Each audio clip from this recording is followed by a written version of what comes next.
지장제일날 지장경, 정식 명칭은 지장보살 본원경입니다. 지장보살 본원경 내용을 다 함께 알아보는 시간을 갖고 있어요.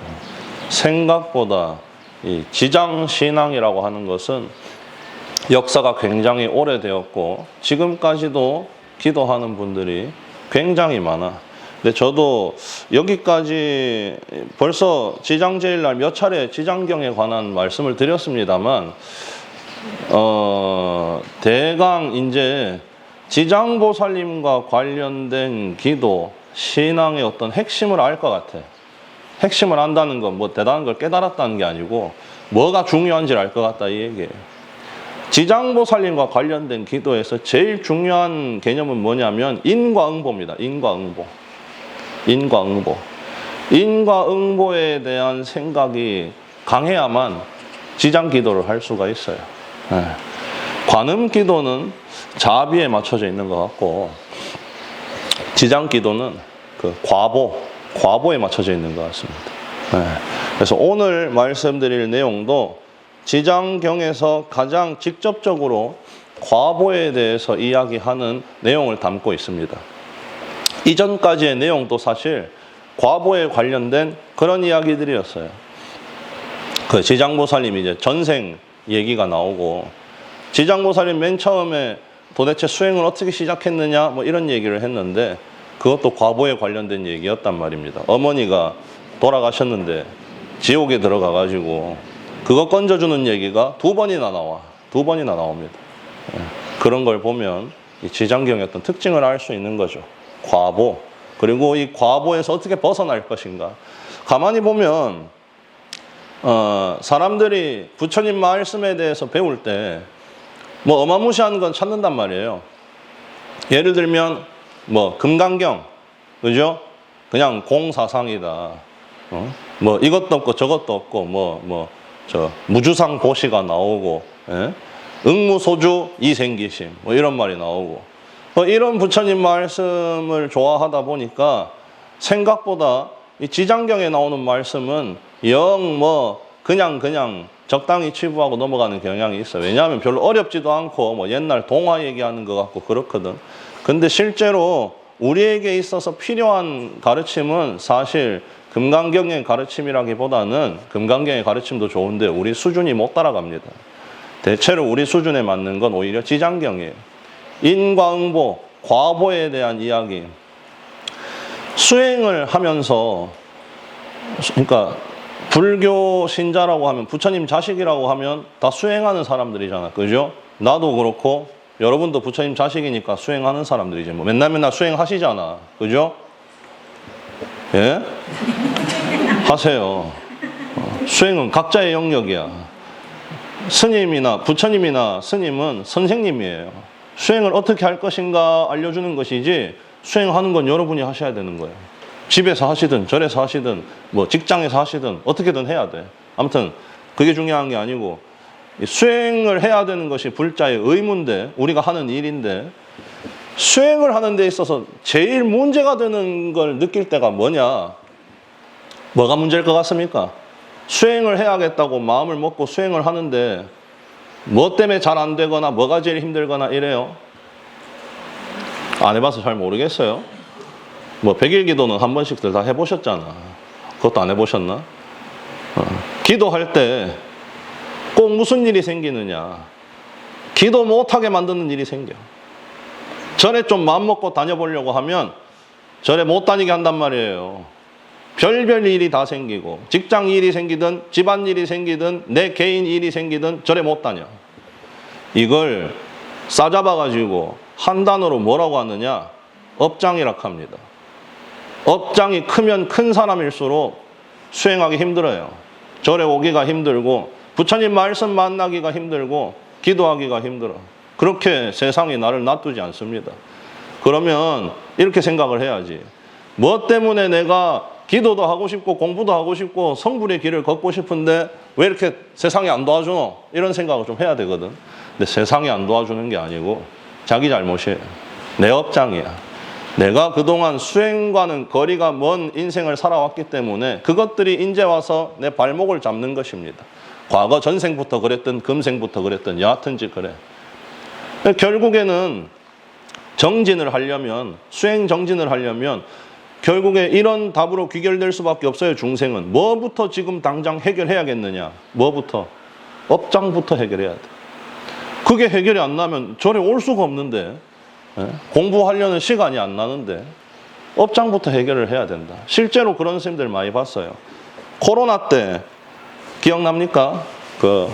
절에 안 와서 기억 잘 안 나지. 코로나 때 한 2년 가까이 보림사 부전 사시던 스님이 계셨어. 기도하시던 스님이 계셨어. 그때 여러분들이 절에 잘 올 수 있는 환경이 아니었기 때문에 모르는 분들이 아마 많을 거예요.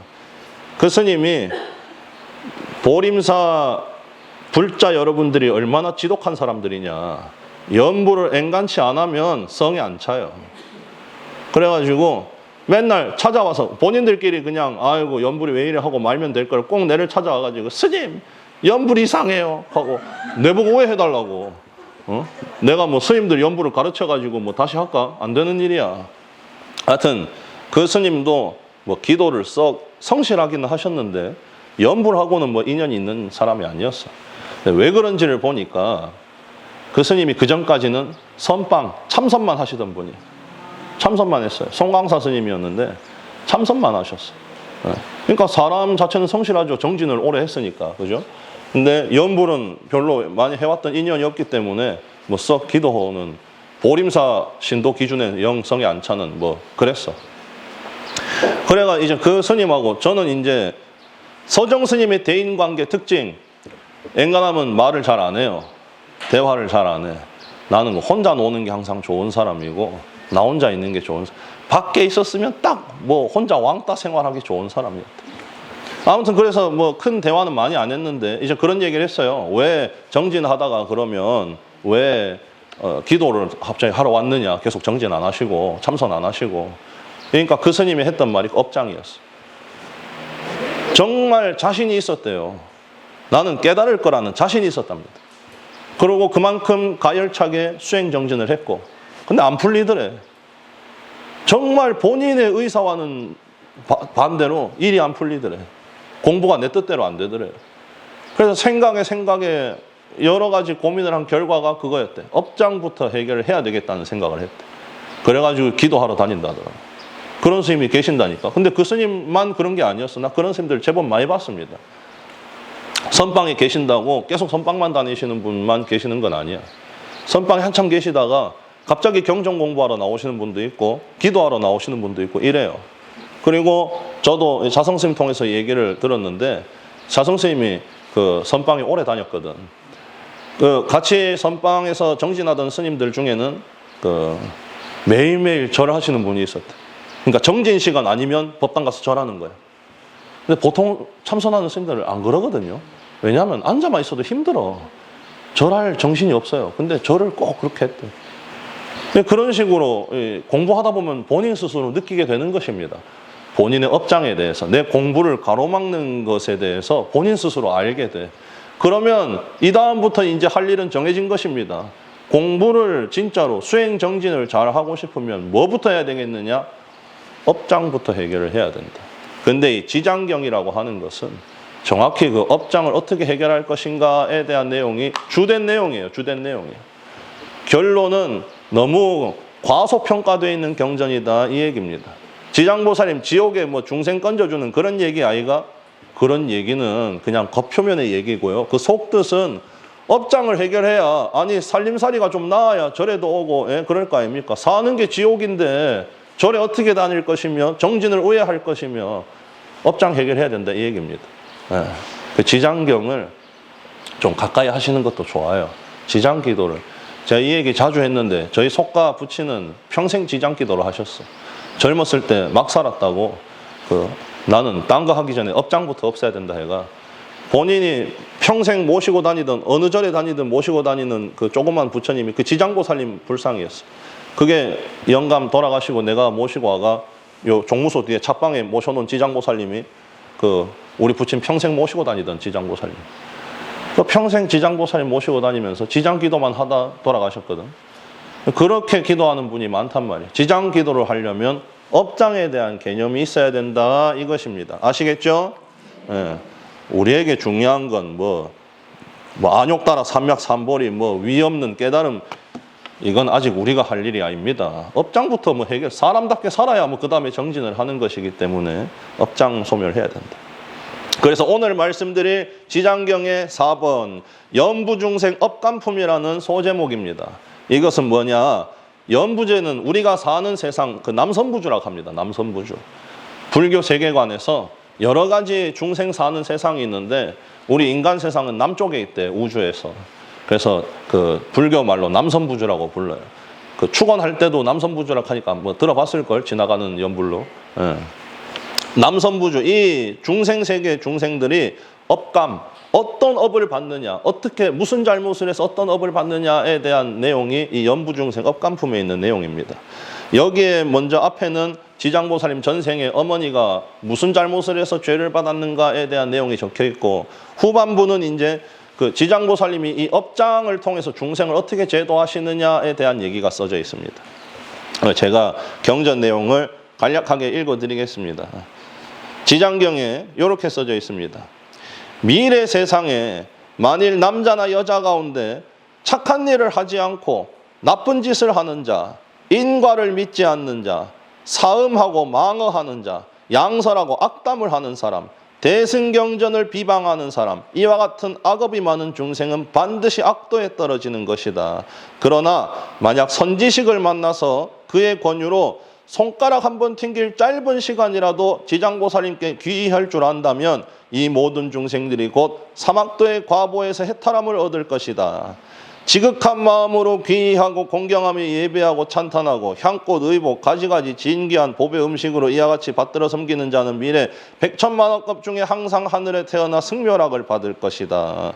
하늘에서 복이 다하여 내려와 인간 세상에 나게 되어도 백천급을 항상 제왕이 될 것이고 하여튼 어마무시할 것이다.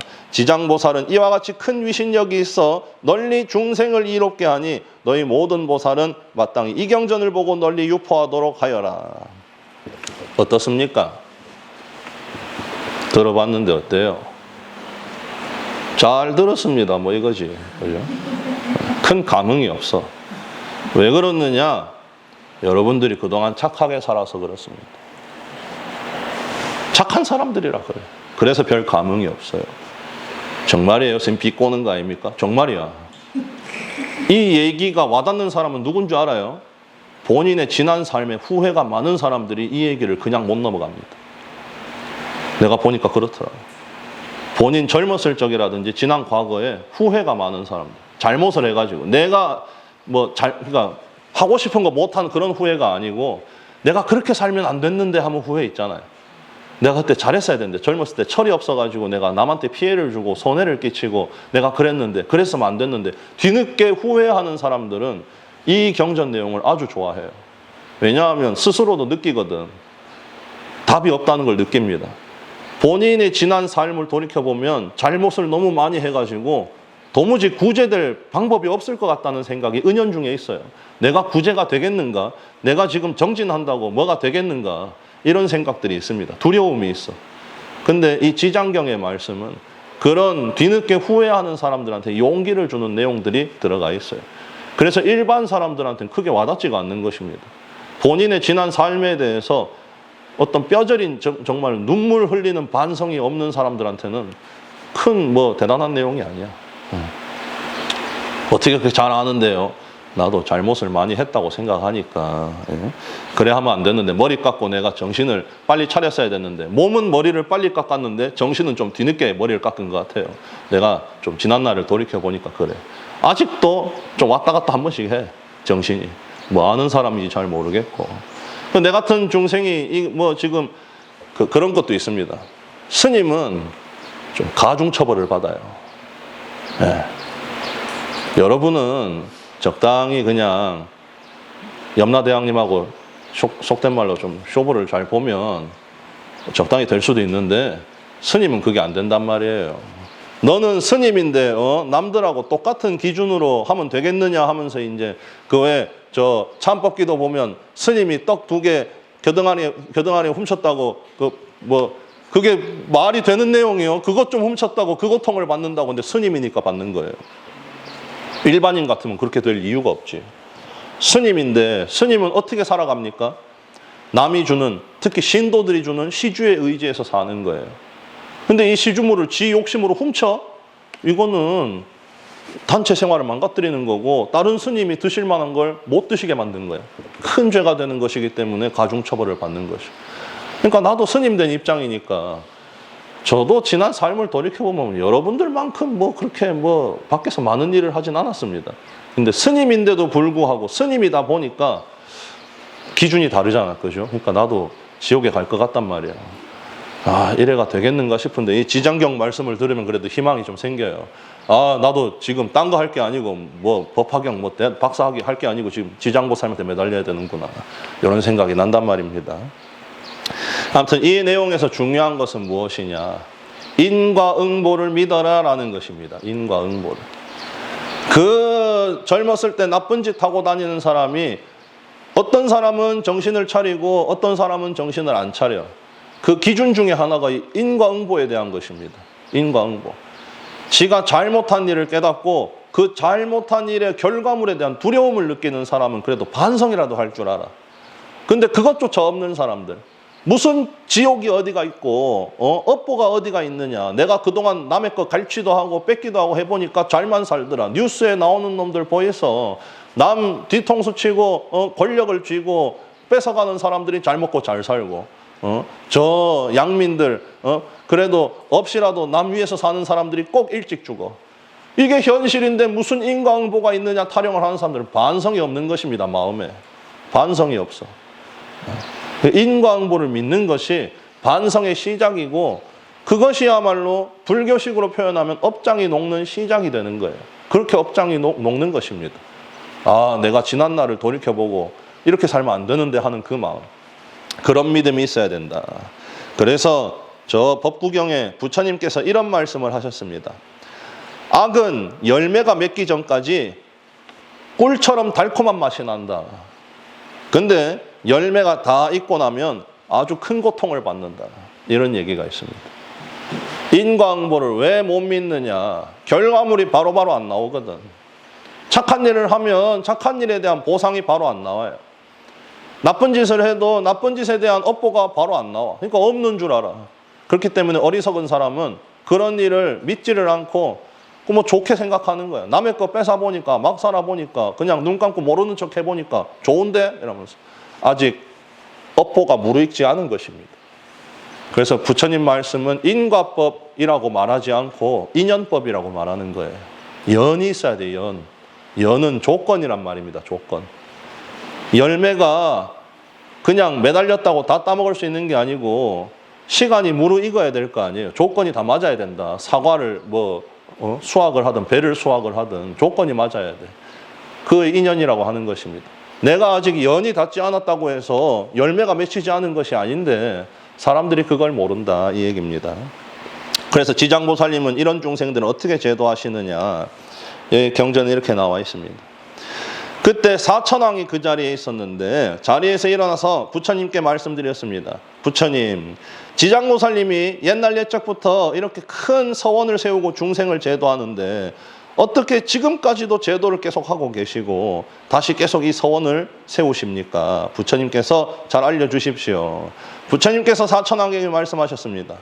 지장보살이 오랜 옛날부터 오늘까지 중생들을 제도해 왔지만 아직도 자기 서원을 내려놓지 않고 죄로 인해 고통받는 중생을 불쌍하게 여기며 미래 한량없이 많은 세월 중에 이어져 끊이지 않는 까닭에 거듭 서원을 세우니 이 보살은 사바세계 중생들 백천만억 방편으로 제도를 한다. 사천왕아, 지장보살이 살생하는 사람을 만나면 살생하는 죄로 단명하는 과보를 받을 것이라고 말해주고 또 도둑질하는 사람을 만나면 빈궁하여 고통받는 과보를 말해주고 사음하는 사람을 만나면 다음에 비둘기 원앙새로 태어난다는 과보를 말해주고 악담하는 사람, 험한 말 하는 사람을 만나면 권속이 서로 싸움하는 과보가 생긴다고 말해주고, 남을 회방하는 사람을 만나면 혀가 없거나 입에 부스럼이 나는 과보를 말해주고, 화내는 사람을 만나면 얼굴이 더럽고 울퉁불퉁하고 하여튼 난리가 나는 과보를 말해주고, 간탐하고 인색하고 욕심 많은 사람을 만나면 소원이 뜻대로 되지 않는 과보가 있다고 말해주고, 음식을 법도 없이 마음껏 먹는 사람을 만나면 배고프고 목마르고 병이 생기는 과보를 말해주고, 사냥을 즐기는 사람을 만나면 놀라서 미치고 목숨을 잃어버리는 과보가 있다고 말해주고, 부모님 뜻을 거역하고 행패 부리는 사람을 만나면 천재지변을 만나는 과보를 말해주고, 산의 숲과나무에 불 지르는 사람을 만나면 미쳐서 헤매다 죽게 되는 과보를 말해주고, 부모에게 악하게 하는 사람을 만나면 다음에 다시 반대로 태어나서 부모가 돼서 매맞는 과보가 있다고 말해주고, 그물로 살아있는 동물 새끼를 잡는 사람을 만나면 가족이 이별하는 과보가 있다고 말해주고, 불법순 산보를 회방하는 사람을 만나면 눈 멀고 귀 먹고 벙어리 되는 과보가 있다고 말해주고, 불법을 가볍게 여기고 불교를 업신여기는 사람을 만나면 영원히 악도에 떨어지는 과보를 말해주고, 절의 물건을 함부로 쓰거나 이런 사람을 만나면 지옥에서 윤회하는 과보가 있다고 말해주고, 불법을 더럽히고 스님을 속이는 사람을 만나면 영원토록 축생으로 태어나는 과보를 말해주고, 끓는 물 타는 불 도끼 낫 등으로 생명을 해치는 사람을 만나면 윤회하면서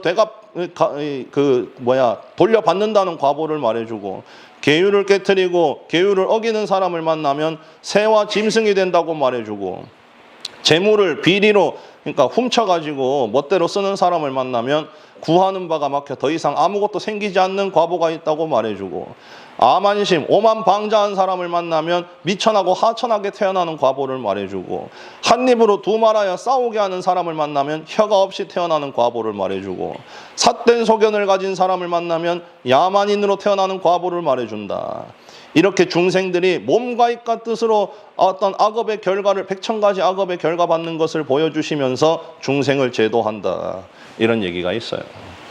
간략하게 잘 들어보셨습니다. 어때요? 줄줄 읽었는데 본인에게 해당하는 내용이 있습니까? 없을 수가 없어. 이건 아주 촘촘한 그물이에요. 나도 걸려 여기에. 안 걸리는 사람이 있기 힘들어. 걸리라고 만든 것입니다. 걸리라고. 왜? 두려운 마음을 가지라고요. 좀 제발. 왜? 근데 절에 왜 그런 무서운 말 하면서 두려운 마음을 가지게 합니까? 그렇게 해야 나쁜 짓 안 할 거 아니에요. 두려운 줄 모르니까 나쁜 짓 하고 다니는 것입니다. 무서운 과보가 있는 줄 모르니까 그냥 막말하고 다니는 거고, 말을 함부로 하고 행동을 함부로 하고 마음을 쉽게 먹고 이러는 거예요. 무서운 줄이라도 알면 그런 마음이라도 없어질 거 아니에요. 근데 사람들이 인과응보가 있다, 나쁜 짓 하면 지옥에 간다 이런 말을 하면 코웃음 치면서 그런 게 어디 있느냐, 8살짜리 애한테나 하는 말을 지금 와서 내보고 들으라고 이러면서 이러니까 이 올바로 살 생각이 안 나는 것이다. 업보가 무서운 줄을 알아야 되는 것입니다. 이것은 지장경에만 써져 있는 말씀이 아니고 모든 경전의 수많은 부처님 법문에서 공통적으로 나오는 내용이에요. 업보가 무서운 줄을 알아야 된다. 최소한 마음속에 무서운 줄이라도 알아야 조심할 생각이라고 하지. 자식도 그렇잖아요. 부모 무서운 줄을 알아야 행동거지를 올바로 하는 것이고, 부모가 만만하고 지 친구 같으면 행동도 그만큼 쉽게 나오겠지. 그죠? 절 다니는 사람 마음이 그래야 됩니다. 업보 무서운 줄을 알고 좀 나쁜 짓 안 할 생각을 하셔야 돼. 동의합니까? 저도 그렇게 생각해요.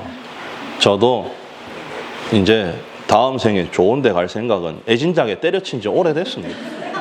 이런 식으로 해가지고는 도무지 좋은 데 갈 수가 없어요. 지옥, 사막도만 면해도 다행이야. 사막도만 면해도. 근데 다들 무슨 자신감이 있어가지고 열심히 하셔야 된다. 열심히 해야 되는 것입니다. 다 같이 업보의 두려움을 알고 업보를 청산하려고 노력하는 그런 불자가 되도록 합시다. 마하반야바라미. 네.